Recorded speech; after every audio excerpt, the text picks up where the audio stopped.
बात करते हैं हम पाँचवीं अनुसूची की। पाँचवीं अनुसूची में क्या है? अनुसूचित क्षेत्रों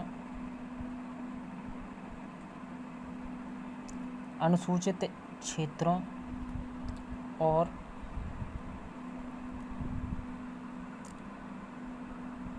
जनजातीय अनुसूचित क्षेत्रों और जनजातीय क्षेत्रों की प्रशासन तथा नियंत्रण के बारे में। इसमें होता क्या है कि जो अनुसूचित क्षेत्र हैं और जो जनजातीय क्षेत्र हैं उनका प्रशासन कैसा है तथा उन पर नियंत्रण कैसा है, इसके बारे में। तो ये किस अनुच्छेद में है? ये अनुच्छेद नंबर 244। अनुच्छेद नंबर 244। बात आती है अब छठी अनुसूची की। छठी अनुसूची में क्या दिया गया है? तो छठी अनुसूची में है असम, मेघालय, त्रिपुरा। असम, मेघालय, त्रिपुरा और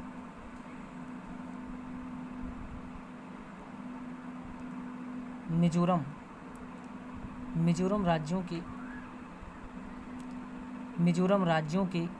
जनजातीय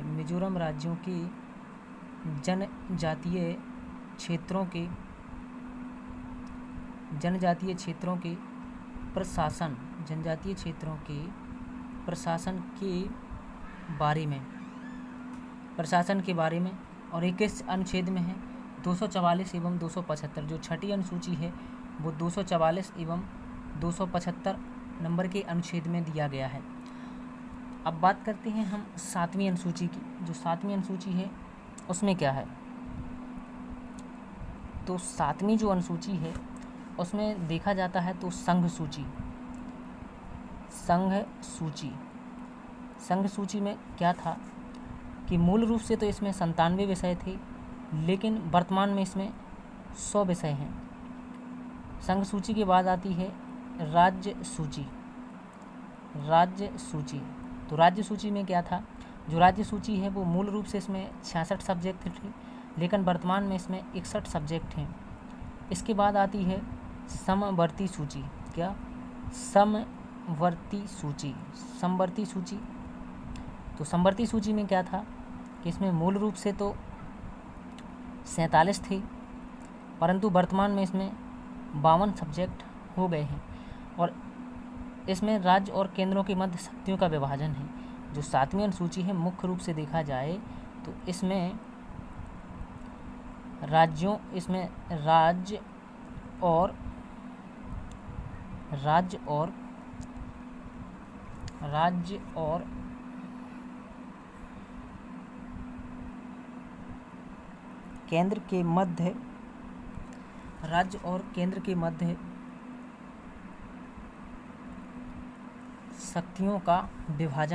और केंद्र के मध्य शक्तियों का विभाजन है। और ये किस अनुच्छेद में है? तो ये अनुच्छेद नंबर 246। सातवीं जो अनुसूची है वो अनुच्छेद नंबर 246। बात करते हैं हम अब आठवीं अनुसूची की। आठवीं अनुसूची में मूल रूप से भाषाएं हैं और वर्तमान में इसमें कितनी भाषाएं हैं? 22 भाषाएं हैं। वर्तमान में 22 भाषाएं हैं। वो कौन कौन सी हैं हम एक बार देख लेते हैं। असमिया, बांग्ला, असमिया है, बांग्ला है, बोडो,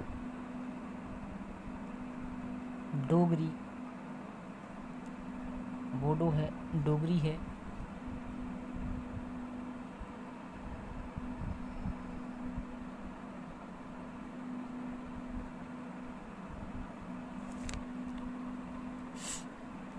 बोडो, डोगरी, गुजराती है।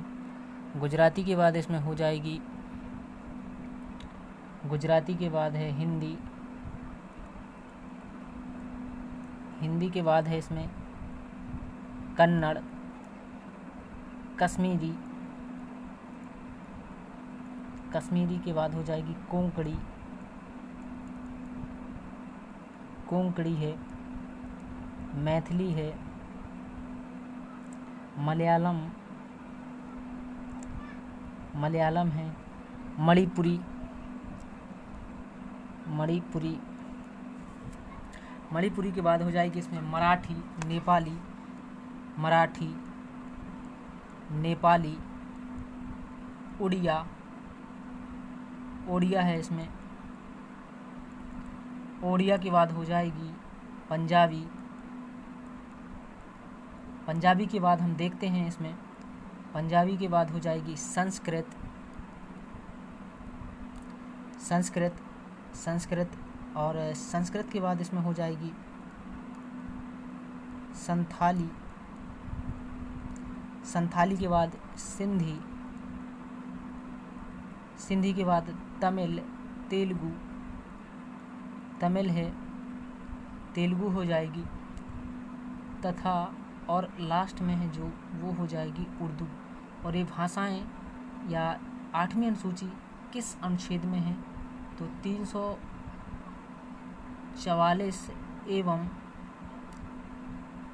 351, बाकी तो आप समझ ही गए होंगे, 344 एवं 351 में है।